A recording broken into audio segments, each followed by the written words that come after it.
Hello everybody, good morning to all of you. Today we will see the second part of the from lesson number 1, Rise of National Hero. Today we will see the rise of Napoleon. When Napoleon came into power in France, what changes he brought in France? Though Napoleon destroyed democracy and he became monarch, he done amazing changes in administrative system. What changes he has done in administrative system? He introduced civil code. Civil code is also known as Napoleonic Code. In 1805, he introduced civil code to establish the rule of law. Civil code, which is also known as the Napoleonic Code. Now, what were the rules under the civil codes? In civil code, what did he has given incorporated? In civil code, he removed all the privileges based on birth. तो आप कहेंगे privileges based on birth क्या है? देखिए, आपने पढ़ा ही होगा कि जब the society was divided to 3 classes. First class, second class and third class. Under first and 2 classes enjoy the privileges. What kind of privileges they enjoy? They had not to pay the taxation. तो उनके आने वाली पीढ़ी जो है वो भी privileges enjoy करेगी, उसको भी टैक्स आगे नहीं पे करना पड़ेगा. तो इस तरह का जो privileges था तो नेपोलियन ने उसको रिमूव कर दिया. Secondly, equality before law, so that all the people are equal before law. And third इसका features क्या है? Right to secure property. That is, each and every people have right to secure their property. Besides these, another changes were made by the Napoleon was he abolished the feudal system and freed people from serfdom and manorial dues.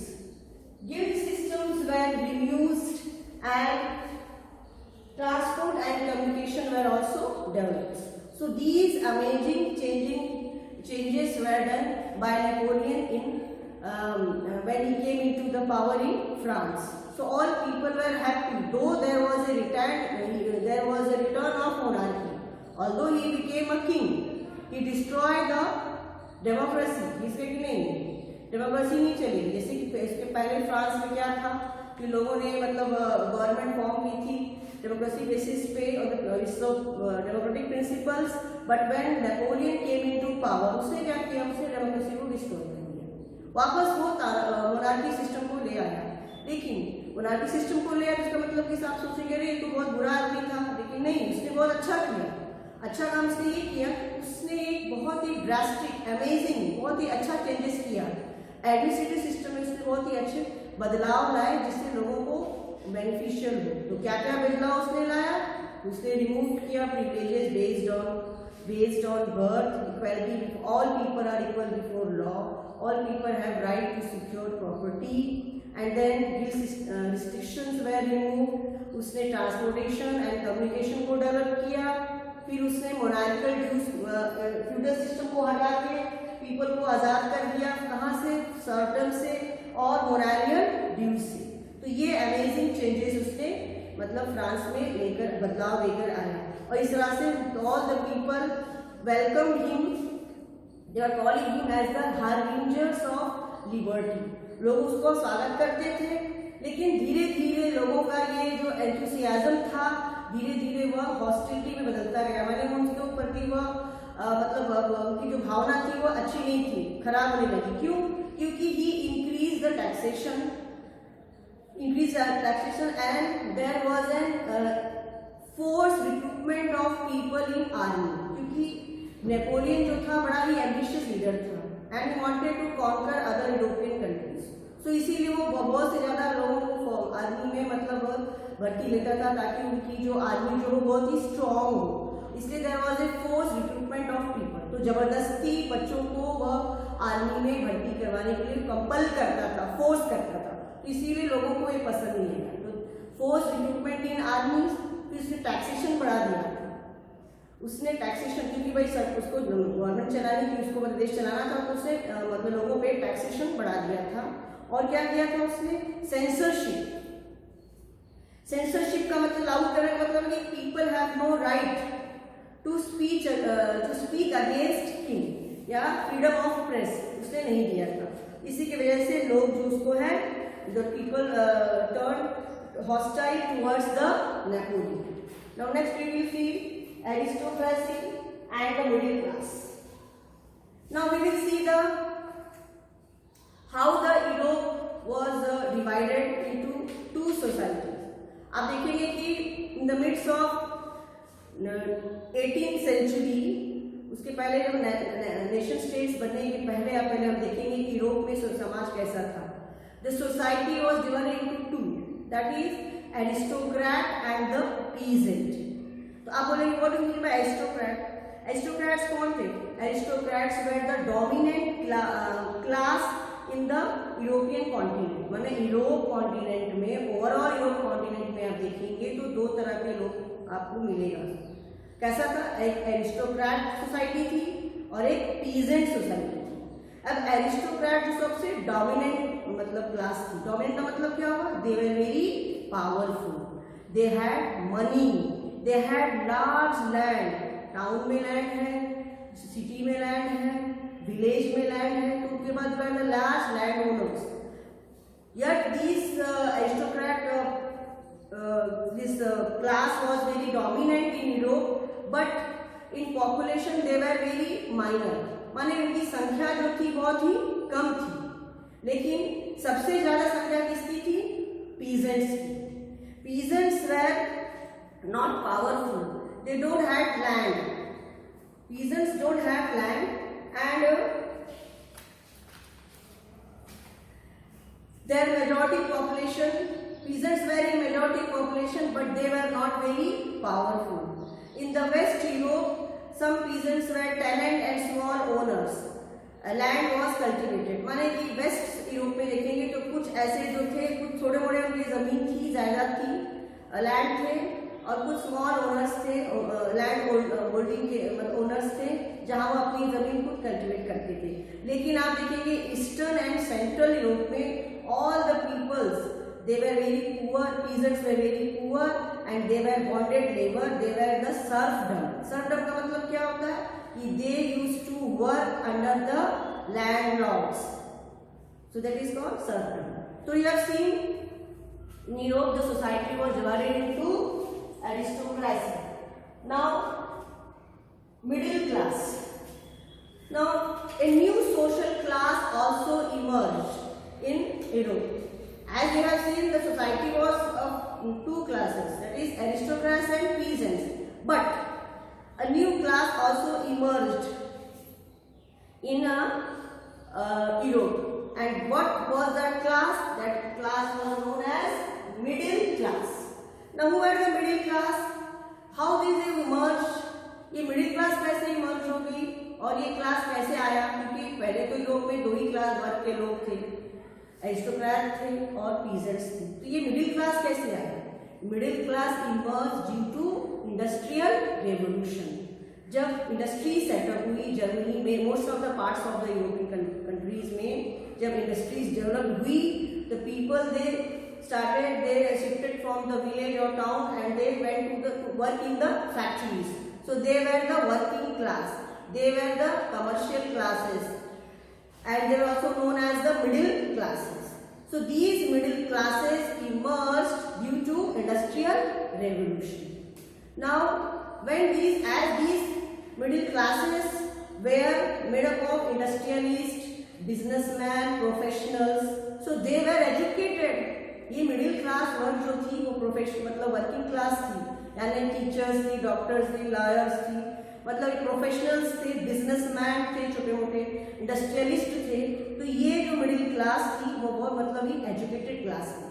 And when till late 19th century में जब ये class emerge आया तो they came to know about the aristocrats, and then they were against the aristocratic privileges. जब उनको पता लगा कि एरिस्टोक्रेटिक को बहुत सारी प्रिविलेजेस मिलती हैं तो उन्होंने सोचा, मतलब उनको लगा कि नहीं ये गलत है, और फिर उन्होंने उसको अपोज किया। They oppose the aristocratic privileges and they became the force of unity and they started spreading the idea of nationalism. They started spreading the idea of nationalism.